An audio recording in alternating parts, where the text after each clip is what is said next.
Metro రెండో దశకు green signal.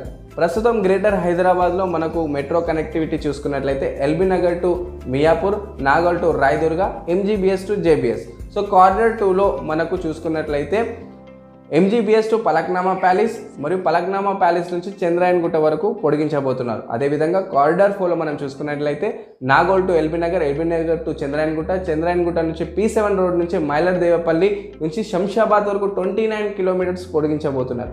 అదేవిధంగా కారిడార్ 4లో మైలర్దేవపల్లి నుంచి కొత్త హైకోర్టు మనకు రాజేంద్ర నగర్ వరకు 4 కిలోమీటర్లు పొడిగించబోతున్నారు. కారిడార్ 5లో మనం చూసుకున్నట్లయితే రాయదుర్గ మెట్రో స్టేషన్ నుంచి biodiversity junction, Nanakramguda junction, Wipro junction మరియు ఫైనాన్షియల్ డిస్ట్రిక్ట్ వరకు పొడిగించబోతున్నారు.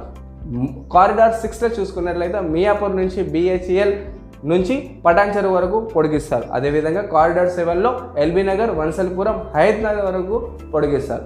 మరి హైదరాబాద్ వాసులకు ఇదొక శుభవార్త.